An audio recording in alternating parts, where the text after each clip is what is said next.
A very good day to you. I'm Hank Gross, Mid-HudsonNews.com. It's Memorial Day, Monday, May 29th. The news today brought to you by the Galleria at Crystal Run. Police are investigating a murder in the city of Newburgh. Authorities say a man was found unconscious in the area of 405 Broadway around 2 a.m. on Sunday. The victim had been stabbed. He was transported to Montefiore St. Luke's Cornwall Hospital, where he was pronounced dead. The victim's identity is being withheld, pending notification of relatives. Newburgh detectives are investigating an incident with assistance from the state police.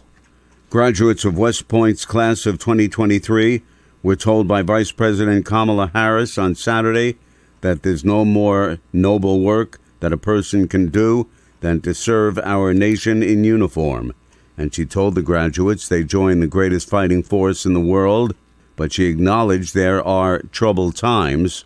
It is clear you graduate into an increasingly unsettled world where long-standing principles are at risk.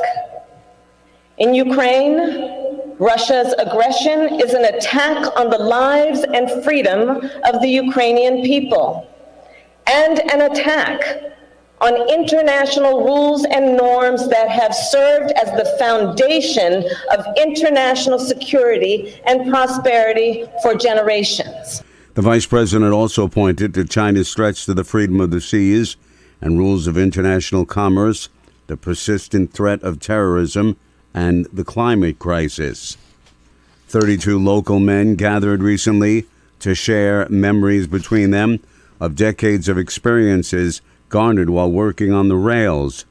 Engineers, conductors, track foremen, chief caller, bridge inspectors, signalmen, equipment operators, transit supervisor, machine operators, truck drivers, block operators, towermen, B&B department, electrical welder, trackman, and more attended the annual railroad breakfast. They then took time to visit the Erie Rail Yard and Turntable in Port Jervis, where many of those years of service were spent. More news right after this. Find over 100 retailers allowing you to spend hours shopping safely at the Galleria at Crystal Run.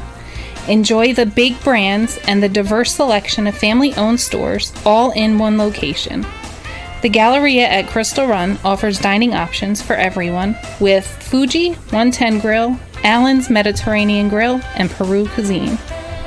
Discover the Mid-Hudson Valley's premier shopping, dining, and entertainment destination, the Galleria at Crystal Run. For more information, follow us on Instagram, Facebook, or visit GalleriaCrystalRun.com. Completion of upgrades to a 5.5-mile stretch of the Wallkill Valley Rail Trail and replacement of the Plattekill Creek Bridge have been marked by Open Space Institute and local dignitaries. The project in the New Paltz area cost nearly $900,000, enhancing trail access and user experience, as well as providing safety upgrades. Improvements along the stretch of the trail included reconstruction of the Plattekill Creek Bridge, grading and resurfacing of the trail path, upgrades to ADA accessible crosswalks at trail entry points, and clearing vegetation for safety and visibility. Congressman Michael Lawler pledged his support to the debt ceiling agreement reached between President Biden and House Speaker McCarthy. The deal will limit federal top-line spending to 1% annual growth over the next 6 years, fully fund veterans programs while protecting Social Security, and rein in executive overreach. Wall Radio News is powered by MidHudsonNews.com, where you can stay updated all throughout the day. For Wall Radio News, I'm Hank Gross, MidHudsonNews.com. The news today brought to you by the Galleria at Crystal Run.